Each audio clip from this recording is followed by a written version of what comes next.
High school के लिए भी और हायर सेकेंडरी स्कूल के लिए भी, तीनों के लिए वो अप्लाई कर सकता है एक साथ।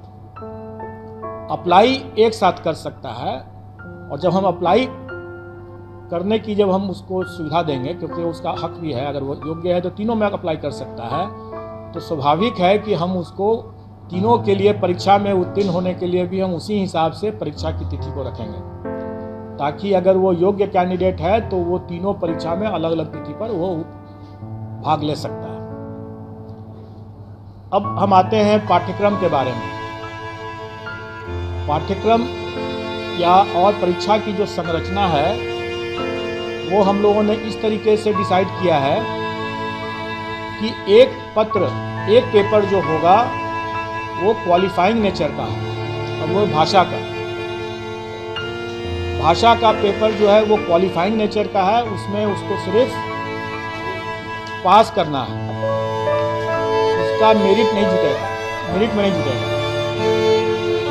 उसमें भाषा में 2 सेक्शन रहेगा, एक सेक्शन अंग्रेजी है जो सबको करना है, और दूसरा सेक्शन में विकल्प है, मतलब कि वो हिंदी, उर्दू या बांग्ला।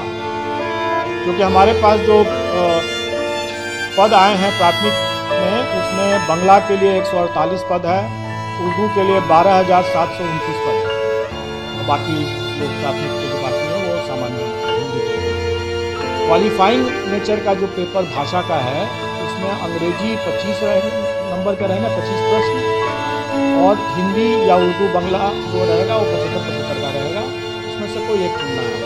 तो टोटल 100 नंबर के 100 प्रश्न रहेंगे, और पूरे पेपर में उनको 30% मतलब कि 30 नंबर न्यूनतम लाना होगा, तभी वो पास करेंगे, नहीं तो वो परीक्षा से, प्रतियोगिता से बाहर हो जाएंगे। इसमें जो लोगों को जो जिज्ञासा है कि पहला कि क्या 30% अंग्रेजी में अलग और हिंदी में अलग लाना है, तो ऐसी बात नहीं है। मेन पेपर 150 नंबर का होगा जिस पर कि मेरिट होगा, और हर स्कूल के कैटेगरी के लिए एक ही मेन पेपर है। जैसे प्राथमिक के लिए सिर्फ एक मेन पेपर है, अगर हम हाई स्कूल के लिए जाते हैं तो उसके लिए भी एक ही मेन पेपर है, और अगर हम इंटर स्कूल के लिए भी जाते हैं, मतलब हायर सेकेंडरी स्कूल के लिए जाते हैं, तो उसके लिए भी एक ही मेन पेपर है। एक ही पेपर उसके बाद देना है, और वो अगर कोई अभ्यर्थी अगर तीनों श्रेणी के लिए अप्लाई करता है तो स्वाभाविक है कि उसको फिर तीनों पेपर देना होगा। अलग अलग दिन होगा लेकिन देना होगा तीनों। फिर मेरिट लिस्ट अलग अलग बनेगा, क्योंकि सबके लिए अलग अलग वो परीक्षा है।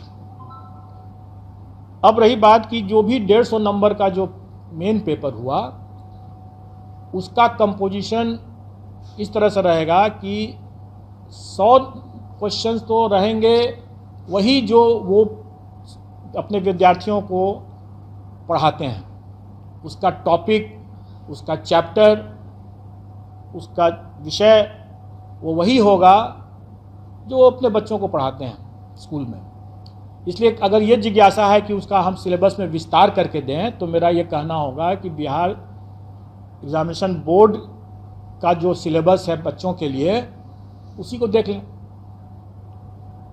उसी को पढ़ लें, चैप्टर उसी के हिसाब से कंप्लीट कर लें, उनका डिटेल सिलेबस हो जाए।